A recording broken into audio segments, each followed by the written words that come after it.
Hey everyone, Drew Creekmer here, Wealth Advisor with Creekmer Wealth. Hope each and every one of you are doing well since the last time we chatted. In today's video, I want to dive into a really simple and effective framework to saving effectively and efficiently that we have helped our clients develop over the years.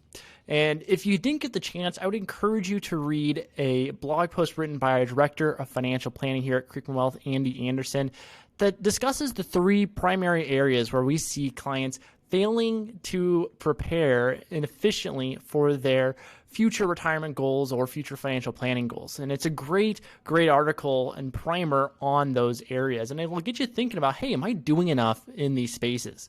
That said, after reading the article, it got me thinking about a number of recent conversations I've had with clients who are just trying to make sure, hey, am I doing the right thing? Am I putting my money in the right places to make sure that I'm going to be okay down the road? At the end of the day, that's what we all care about when it comes to being done at working at some point in the future, that we're going to be okay.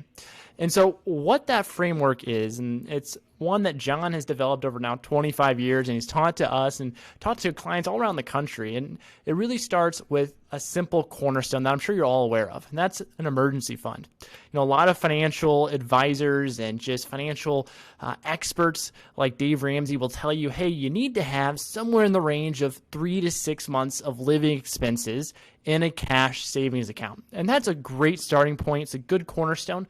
But that said, what we're seeing in today's current environment is that with interest rates being below 0.5% with savings accounts, and they're going to stay there, we have a lot of clients that are holding too much money in cash that is not earning anything for you. It's not working for you, and it's losing pace with inflation. And keep in mind that inflation runs north of 2% a year on average, and we're probably going to be seeing inflation creep up here in the future. I think we've all seen that when we go to the grocery store, right?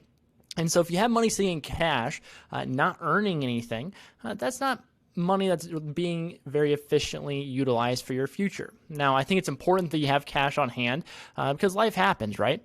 So you need to think through your situation and say, do I have any major expenses like a car coming up or, paying for a roofing expedition or update? And so what I would advise you do, if you have more than 3 to 4 months of cash on hand, consider moving that money to a brokerage account where it can be conservatively invested, but generate dividends and interest north of 2.5% a year, which will definitely be a better use of those funds. Once you have your emergency fund set in place and your next step is you're working, you have a retirement plan through your employer, you need to ensure that you're contributing enough to your retirement plan to get the employer match. So that's usually somewhere in the range of 3 to 5% of earnings. Everyone needs to do this. This is free money that your employer is giving you. So make sure that you're putting 3 to 5% of your wages into your employer 401k or 403 or 457 plan.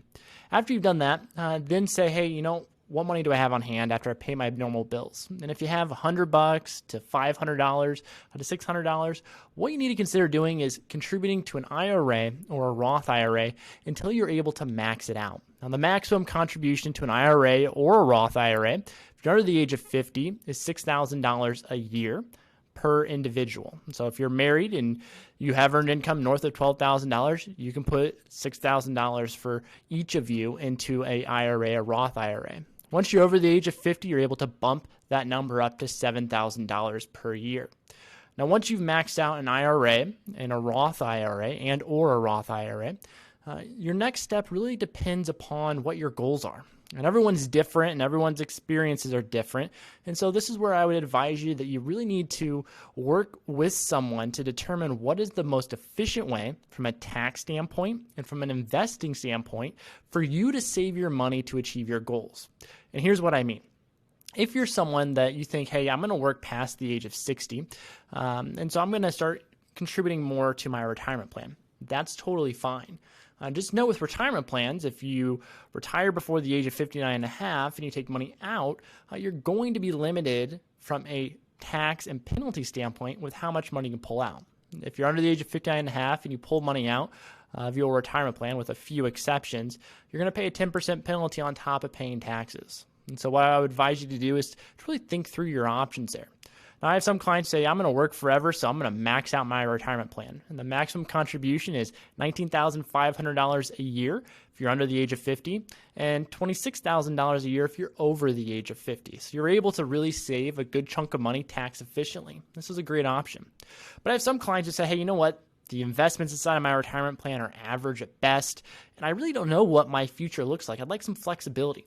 Well, for those clients, we talk about contributing money to a non-qualified brokerage account. And what this is just a normal investment account.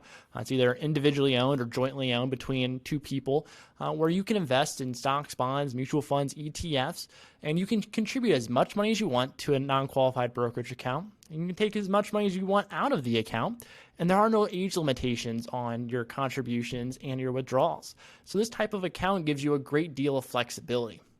And so what I have a lot of people do who say, hey, you know what, I might retire before the age of 60 years old, and I'd like to be able to pull some money out of an account to live on. Well, that's a brokerage account where you're going to have that flexibility. And so I have a lot of people that say, you know what I'm going to do is I'm going to increase my contribution to my retirement plan at work 1% a year. And I'm just going to keep doing that because it's 1%. It's not a ton. I won't really feel it in my pocket every month when I'm paying my bills and just living, but it'll start adding up. And then with whatever excess cash flow I have, I'm going to contribute that to a brokerage account so that I am having kind of the best of both worlds. I'm increasing my tax deferral by contributing to a retirement plan, but I'm also ensuring I have future flexibility by putting money into a brokerage account.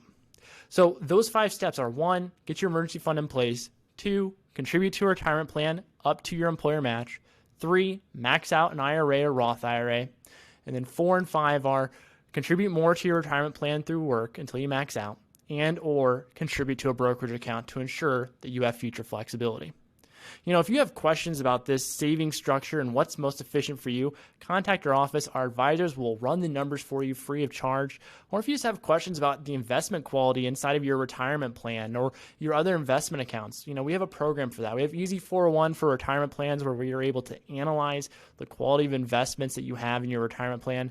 And then we have our investment management services in-house where we have really highly credentialed individuals who can break down the pros and cons of your current investment structure. So once again, guys, thank you for your time. Take a look at Andy's article and let us know if you have any questions. We'll talk with you soon.